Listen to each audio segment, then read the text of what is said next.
नमस्कार दोस्तों, मानपूर्णा चैनल में आप सभी का स्वागत है। आज हम आपके लिए तुलसी व्रत कथा लेकर आए हैं। तो चलिए कथा आरंभ करते हैं। एक बार की बात है, दो ब्राह्मण भाई बहन रहा करते थे। वे दोनों भाई बहन एक दूसरे से बहुत स्नेह किया करते थे।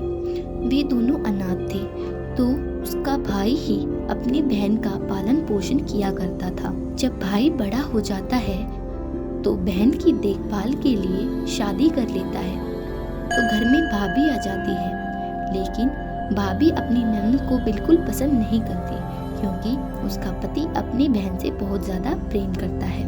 बहन का बचपन से ही एक नियम था, उसने छोटे से गमले में तुलसी माता का पौधा लगा रखा था और वह बचपन से ही उस पौधे को सींचा करती थी। अब जैसे जैसे समय बीतने लगा, वह पौधा बहुत ही बड़ा होता गया और बहन भी बढ़ने लगी। ऐसे करते करते बहुत सारा समय बीत गया। वह सुबह जल्दी उठकर नहा धोकर तुलसी माता को सींचती, सूर्य को अर्घ देती और पूजा पाठ किया करती थी, और शाम को तुलसी माता के गमले में घी का दीपक जलाती, जिससे घर में सुख समृद्धि रहा करती थी। लेकिन उसकी यह आदतें उसकी भाभी को बिल्कुल नहीं भाती थी। तो उसने एक दिन चिढ़कर सोचा कि इसके विवाह में भी इसे यही पौधा दे देंगे और कुछ दहेज नहीं देंगे।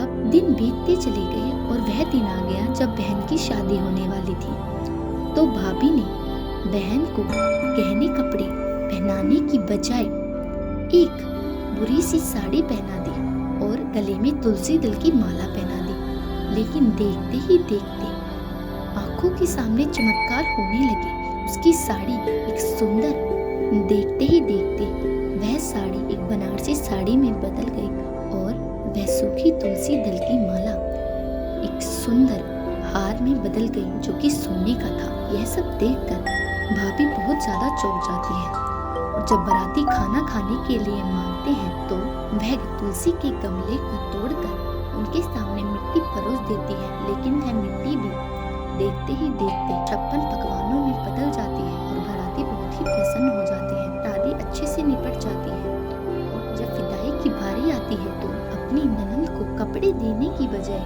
वह उस तुलसी के गमले को दे देती है और उसमें काले कपड़े भर देती है। जब उसकी ननद वहां जाकर वह बक्सा खोलती है तो वह देखती है वहां पर सुंदर सुंदर वस्त्र हैं, जिन्हें देखकर उसके सासरे में बहुत ज्यादा वाहवाही होती है। यह सब सुनकर भाभी को बहुत ज्यादा क्रोध आता है, और अब ऐसे ही बहुत समय बीतने लगता है। ऐसे ही कई दिन बीत जाते हैं, तो वह कहता है बहुत दिन हो गए बहन से मिले, क्यों ना आज उससे मिलने चले। चलो उसके लिए कुछ कपड़े खरीद कर लाते हैं। वे फिर से बुरे से कपड़े खरीद कर ले आती है और दोबारा से तुलसी के पौधे की मिट्टी को बक्से में रखकर ले जाती है। वह वहां जाकर जब बक्सा खोलती है तो फिर से वो कपड़े सुंदर कपड़ों में बदल चुके होते हैं। यह देखकर उसे बहुत ज्यादा अचंभा आता है और वह घर वापस चली जाती है। अब घर जाकर वह अपनी बेटी से कहती है, तू भी तुलसी माता की सुबह उठकर पूजा किया कर, तुलसी माता को सींचा कर, उनके आगे घी का दीपक जलाया कर। उसकी बेटी बिना मन से यह सब करने लगती है, और ऐसे बीतते बीतते बिना मन के वह रोज सवेरे उठती है, पूजा करती है, तुलसी में पानी लगाती है और शाम को घी का दीपक जलाती है, जिससे तुलसी माता बहुत ज्यादा रुष्ट हो जाती है। ऐसे ही जब उसकी शादी का समय आता है तो वह वही सब करती है, उसे पूरी सी साड़ी पहना देती है और तुलसी दल की माला उसके गले में डाल देती है। लेकिन वह देखती है कि इस बार ना तो साड़ी बदलती है और ना ही माला। वह बक्से में भी ऐसा ही करती है, उसमें भी मिट्टी भर देती है। वह बारातियों को जिमाने के समय पर भी उन्हें मिट्टी परोस देती है, लेकिन इस बार भी मिट्टी व्यंजन में नहीं बदलती और सारे बाराती रुष्ट होकर वहां से चले जाते हैं और बारात वापस लौट जाती है, जिससे उनकी बहुत ज्यादा बदनामी होती है। तो उसकी ननद कहती है, भाभी आपकी बेटी ने माता की व्रत को पूजन को बिना मन के किया, इसलिए आपके साथ ऐसा हुआ। इससे कहिए कि वे दोबारा से सारा व्रत पूजन किया करे। इस बार उसकी बेटी पूरे दिल से माता की पूजा करने लगती है। तो कुछ समय पश्चात उसका विवाह एक सुंदर वर के साथ हो जाता है और वह खुशी खुशी विदा होकर वहां से चली जाती है। भाभी अपनी नंद को गले से लगा लेती है और उससे माफी मांगती है।